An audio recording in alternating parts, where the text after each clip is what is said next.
So a couple weeks ago, I decided to send in my ROG Ally to Asus so they could fix my broken micro SD card reader that hasn't been working pretty much ever since I got the device. I remember the first few days it was working fine, but then I began to notice that the read and write speeds were really slow and just downloading a game or loading up a game took forever. And then eventually the micro SD card reader just kind of went out on me. Like it wouldn't even recognize that I had a micro SD card in the slot. And so at first I thought, okay, maybe I just have a bad micro SD card from Silicon Power. So I decided to buy a new Samsung Evo card to see if this would work, but with this new card, it couldn't format it at all. So that's when I knew I had a bad micro SD card reader in my ROG Ally. So I decided to contact Asus and told them about the situation, and after chit-chatting with them for a bit, they gave me a shipping label and told me to send it in for repair. The whole process was actually really easy because all I had to do was pack it and drop it off at my local FedEx office, but as for how long it took, I dropped it off on September the 18th and I got it back on October the 5th.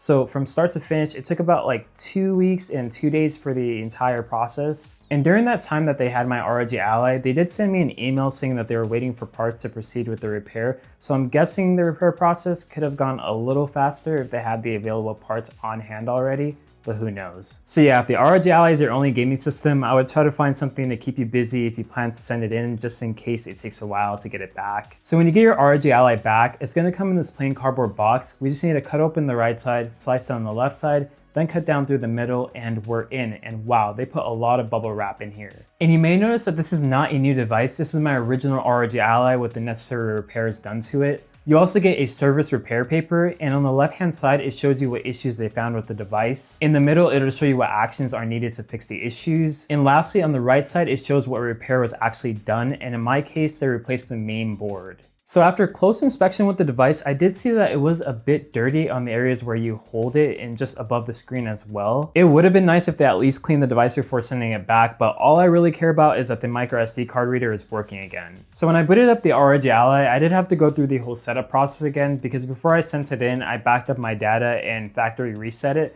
because I wanted to keep my data and information as safe as possible. So after setting up everything, I grabbed that same Samsung Evo card because I wasn't too sure if it got totally fried like the Silicon Power one that I had before. But after trying to format it, I got that same message saying that it can't be formatted. So I was like, yeah, this card probably is ruined too. And I'm not gonna lie, at this point, I was pretty scared because I thought the micro SD card reader was still broken. But luckily I had another micro SD card that I used for my Nintendo Switch, and thankfully this one was able to be formatted. And so I began to download a lot of games to try and sort of stress the system so I can make sure that the micro SD card reader is actually going to work and not just end up frying more of my cards. And I was able to download games without issue, and the download speeds were much better than I remember when I first got the Ally because the micro SD card is not being thermal throttled as bad as before. So in my testing, I made sure to play all the games in turbo mode while plugged into the charger, so that way we get the max amount of power and heat flowing through the system. Because we all know that the heat from the exhaust is what fries these micro SD cards and eventually destroys the reader itself. And I'm happy to report that as of now, it is working fine and it's not showing any signs of slowdown, which is one of the first symptoms I noticed when my SD card reader was going out. I remember it would take forever for games to load, and now they're loading and working fine, which is good to see after not being able to use it pretty much ever since I got this thing.